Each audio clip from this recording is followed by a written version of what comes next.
Depois que eu li O Advogado do Diabo, do Morris West, eu entendi uma coisa fundamental.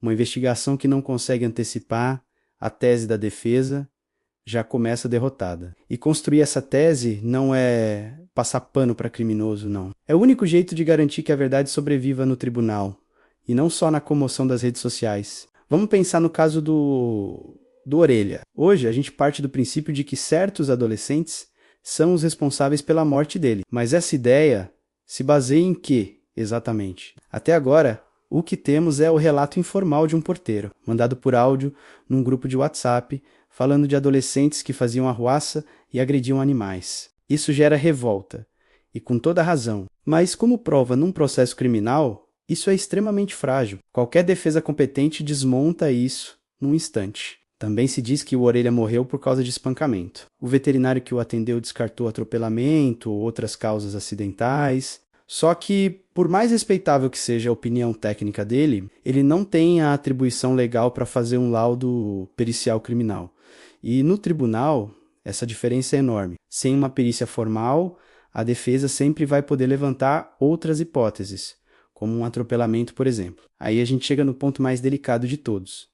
A falta da prova principal. Até agora, não existe nenhum vídeo que comprove a agressão. E é por isso que causa tanto espanto o próprio governador do estado ter dito publicamente que assistiu a um vídeo da violência contra a Orelha. Enquanto a polícia diz que esse vídeo simplesmente não existe, essa contradição não é um detalhe qualquer, é algo gravíssimo. Ou alguém teve acesso a um material que sumiu sem deixar rastro, ou existe uma confusão institucional que precisa ser explicada para ontem. O resultado de tudo isso é um conjunto de provas fraco, mal amarrado e que depende perigosamente da fama de delinquentes dos acusados e da indignação do público. E indignação, por mais justa que seja, não condena ninguém no tribunal, ou pelo menos não deveria. A gente precisa lembrar do caso da escola base, onde a mídia condenou primeiro, a investigação veio depois, e a justiça nunca conseguiu consertar o estrago que foi feito. E esse é só um exemplo recente da nossa história. É exatamente esse tipo de erro histórico que a gente não pode repetir.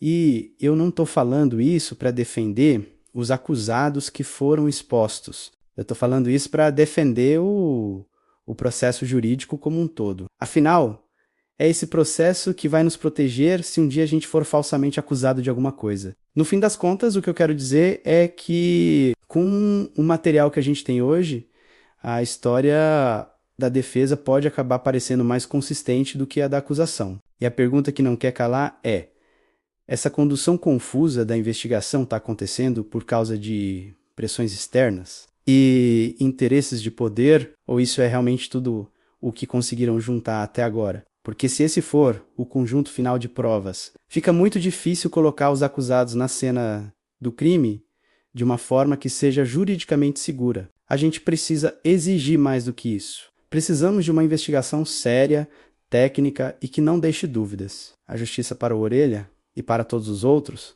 depende disso. Obrigado por assistir e até a próxima.